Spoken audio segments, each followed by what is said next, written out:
Getting ready to go. Oh, it's going to be huge.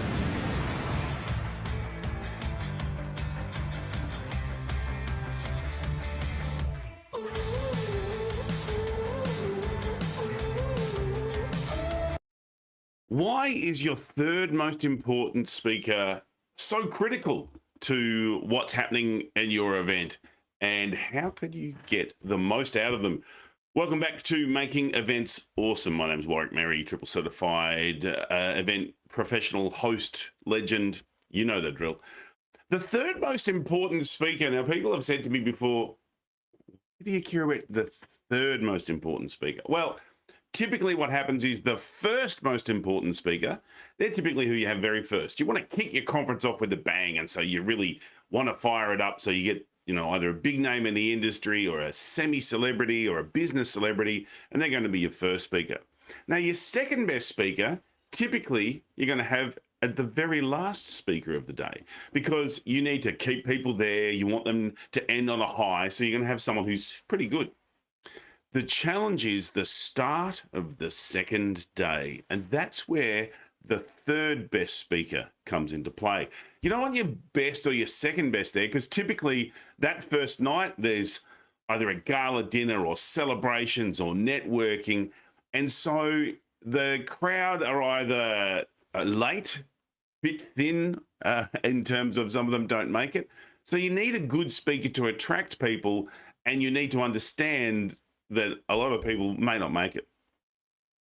So they have a critical role. They have to start the energy for day two when people might be feeling, a little bit weary, tired and emotional, I've heard some people call it. And also, they may well be, well, I've done a lot of stuff on the first day and just got to get now I've got emails coming through, that kind of stuff. So here's a couple of things that you can do to really help support that third best speaker at the start of the second day. Number one is give them time. Now, by that, what I mean is give them time, give your delegates time. Have your MC do a review of day one or interact with the crowd, play with the crowd. Plan on your delegates being late. So if you're starting at 9 o'clock, don't schedule your speaker to start at 9:02. Make it 9:15. Have a bit of white space so that we can get the delegates in the room. We can have a bit of fun with them. We can play around with them a little bit, and it'll get them warmed up, ready for that third best speaker. It also gives a chance for stragglers who are coming in. So it's really going to set them up for success. Also, give them a bit of a promo burst in terms of when you're letting people know about the speaker and know about your program. Really highlight that start of day two to get people excited for it. And it might just help them plan ahead to make sure that you get the most out of that day too.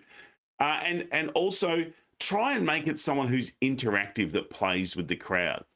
More and more with our events, we really need people who are interactive. They're playing with the audience, they're having fun with the audience, they're doing things with the audience, not just head on stick, let me tell you. So see if you can make it so that that speaker actually interacts with the audience and makes it a really memorable, enjoyable experience for everyone in the room. They'll take away a whole lot more value, and it really sets that start of the second day up for success. It can be an absolute cracker of a session if you really support that speaker and give them the space they need to get as many of the crowd in as possible. Another thing you can do, and I've seen this done really effectively, if you have theatre style seating and your numbers are going to be down on day two, take seats away. It'll force people to sit forward, maybe spread your seats out a little bit if you can, because it's soul destroying to go into an auditorium and have every third seat with someone in it, everyone sitting towards the back. As the speaker, you feel like you're shouting to an empty cavern. So do what you can with seating, block off. And I've seen this done really well and have recommended to some of my clients. Block off a back third of the auditorium with, what are they called? The bollard ropes. Just so people can't go there. Now, I guarantee you they're going to undo it and go and sit there. People, for whatever reason, don't want to sit in the middle or at the front. But if you can try and crowd control them, it'll build the energy in the room and make a big difference. That's how you make your third best speaker shine and really have them bring the value to that day too. Now, look, asterisk side note, there is no real such thing as a third best speaker. You're talking about your different speakers who have different appeals for different reasons. But if you are ranking them in terms of what's their impact going to be, that's a very important slot for you to consider. If you want to find out more tips and tricks and all that sort of fun stuff, come and join us over in Making Events Awesome. We've got a great events community there where we talk about all things events and talk about some of the stuff going on and support each other. Love to have your company. Just head on over there. That would be superb. I will be back again. Now, hopefully it's 9 a.m. This week. I had computer trouble, and I hate it when that happens. It's just the joy of running events, even if it's a live stream. Had a bit of an issue. Got it sorted. I'm a little bit late. What fun. All right, see you next time. Thanks for being here. Warwick Merry is the name. Events is the game. If you need some help with your event, reach out. Happy to help. End of live stream dance. Thanks for being here. Oh, there's someone in the chat. Hang on. Let's see what's going on there. Thank you. Nice to have you here. And hello, Super Dave.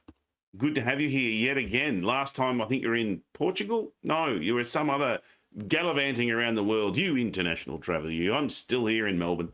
And I will be for the next 3 days hosting the big conference in the city, 1,800 people. It's going to be fun. All right.